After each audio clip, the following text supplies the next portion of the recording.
Rarasya. Nuwun kula, Kang. Kene lenggah kula caket wong. Inggih. Aku mundhut kanthi banget. Aja kendhat anggonmu ndampingipun Kakang lenggah jajaroning pendopo ya diajeng. Inggih, badhe kula estokaken sedaya dawuh pangandika panjenengan dalem. Sebab ora ana panglipur liya kajaba mung anggonmu caos leladi kang kanthi weninging polatan kang kunjuk menyang aku. Tiyang menika sampun dados kewajiban kula, Kang. Namung mugi-mugi enggal tentrem wonten salebetipun kadipaten. Iya. Mbok menawa sarana iguh pamrayogane Kakang Saridin ya Kakang Sejakung bisa agih-agih untuk pepadan. Inggih. Malah anake Sumba Pradan Yayi. Oh, ngaten. Sing dadi sarana pamikat supaya bisa ngendarat Siondorante. Oh, inggih, Kang. Yayi padha nyuwun nyang Allah Subhanahu wa taala supaya agih-agih ana kerampungan Yayi. Menika cara mergi ingkang alus, Kang Mas.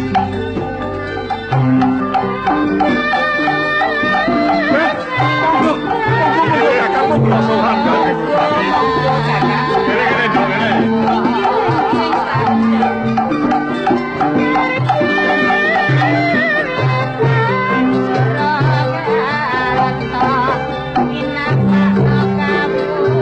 Lenggahipun dipun prayogiaken Kakang Sejakung Guranti inggih dawuh. diprasajakake wae nggonmu lenggah ana ing pendopo kadipaten. Inggih ngesakaken dawuh dalem. Monggo lenggahipun dipun prayogiaken Kakang. Inggih ngestokaken.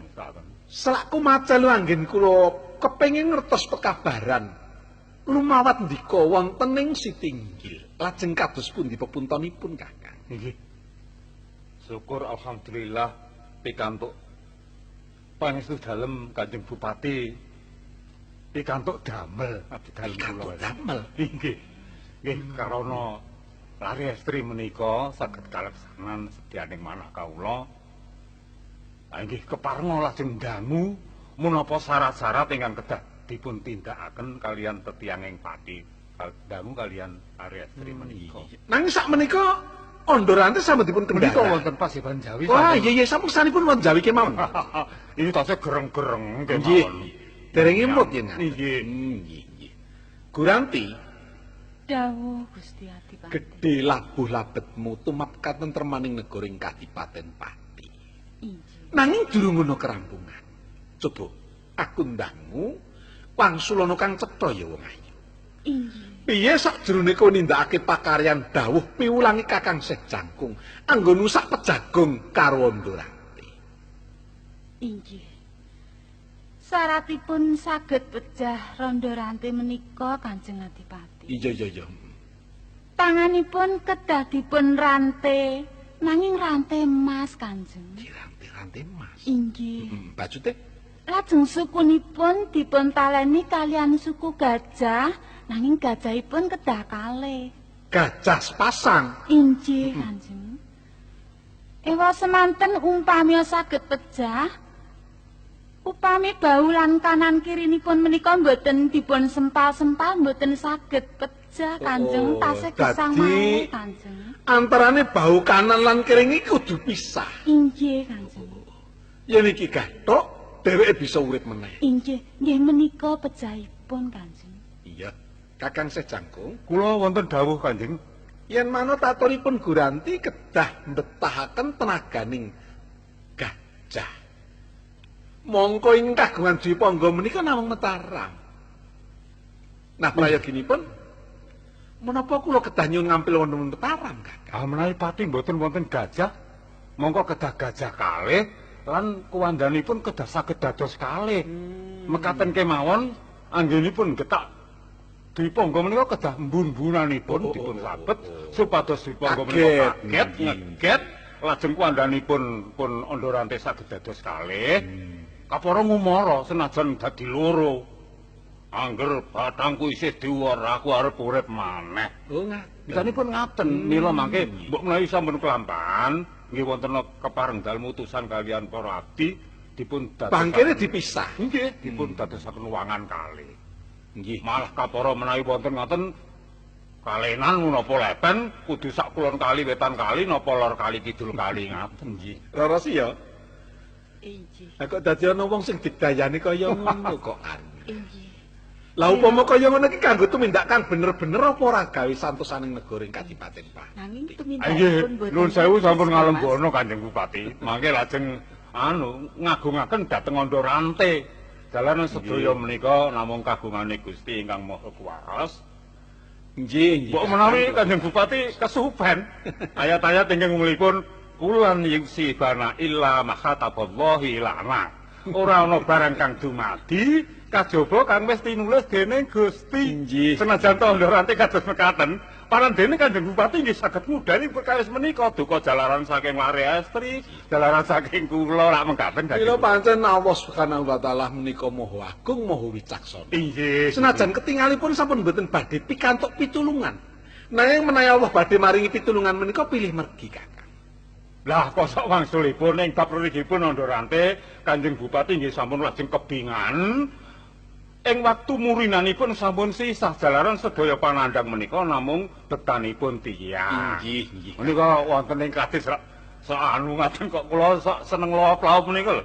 Nggih, nggih. Sunna idza kawarnahu nikmatan bal hiya fitnatum bima kina aktarohum layak lamun. Aja bungah sira yen lagi nandhang kebungan. Lan aja ngresula sira yen lagi nandhang kasusahan. Nggih. Watonana panjaluk Gusti ingkang nemtokaken. Nggih, nggih. Kanthi raos kapitados. Mekaten mekaten. Ah bocah pejeniman. Kene aku dawuh. Nggih. Timbalana si Sombo Pradan supaya ngabiyantara bakal ndak utus ana Mataram. Nyuwun ngampil gajah sepasang kanggo sarana patine Andorante. Wis tindakno.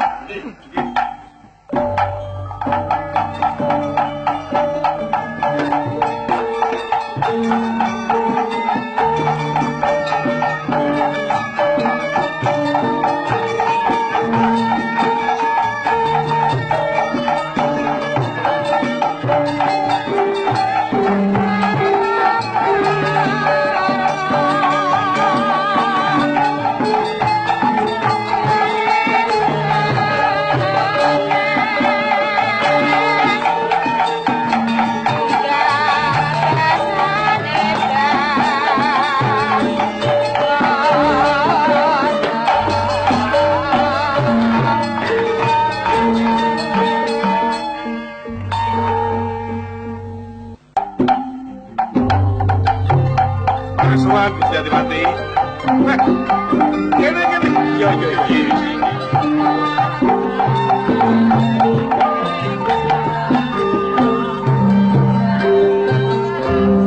Sombo Pradan. Sabda katimbalan Gusti Adipati. Ya. Lagi wae dadi penggalian sliramu wis ngabiyantara ning pendopo Kadipaten Pati. Iki. Piye nggonmu sowan ning Kraton Mataram, Kakang? Iki salebetipun kula menika ngestaken do pangandikanipun Gusti Adipati. Estinipun wonten satenging margi menika inggih tambuh-tambuh rasing manah kula karena nampi dawuh pangandikanipun Gusti Adipati namung menika sajak beneh kan padatan. Heeh. Iki sinajan kados menapa rening kula menika kepengin sanget ugi ngestaken kepanipun Gusti Adipati, kula sampun munjuk atur wonten ngarsanipun Gusti Sultan. Kanjeng Sultan Inggih. Agung. Nggih. Lanjut. Wis pangandika dalem piye iki mau? Menika paestu panjenengan dipun keparengaken. Oh.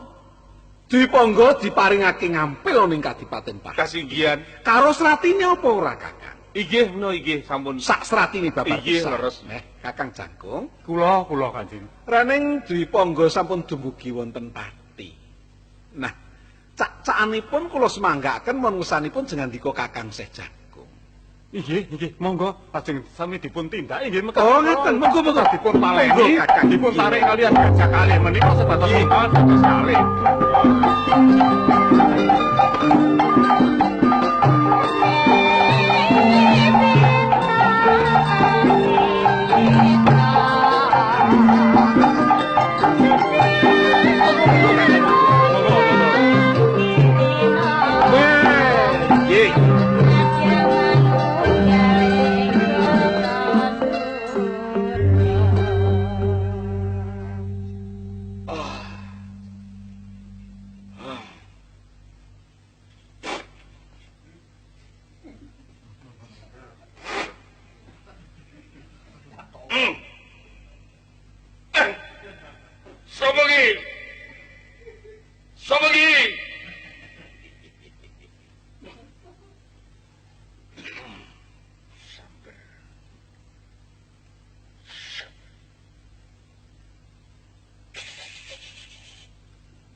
Kene.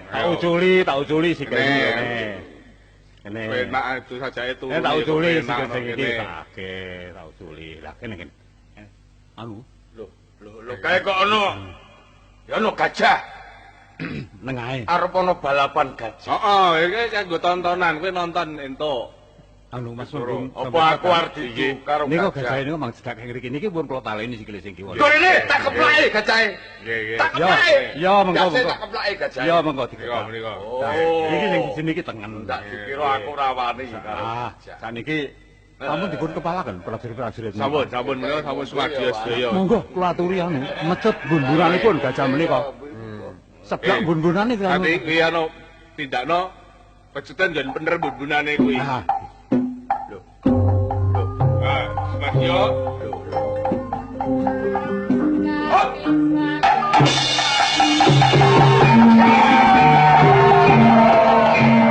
Sopo Pradan, Piye jauh Gusti Adipati? sempalan bangkene Sianggarante sing separo kuburen ana ing sak loring kali. Wadene sing separo kuburen ana ing sak kiduling kali. Iki Lan kali iki supaya diarani Kali Kranten.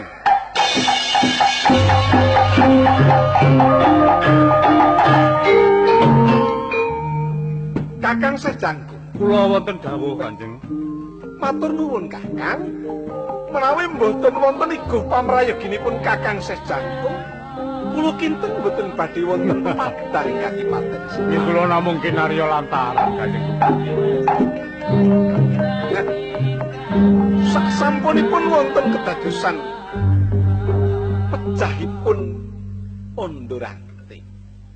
Sampun ngantos wonten tiyang ingkang tumindak kados dene patrapipun Ondorante, Kakang. Mbok menawi sok tiyang sampun ngertos nami lepen menika kula kinten nggih badhe emut kalian lampanipun Kyai Ondorante. Nggih. Mila anggen pengen dalem paring nami lepen menika kados kapasang yogya sanget Kanjeng. Nggih. Lah sampun kadakwa yen kula menika sutik kedunungan Kakang Sejang. Inggih.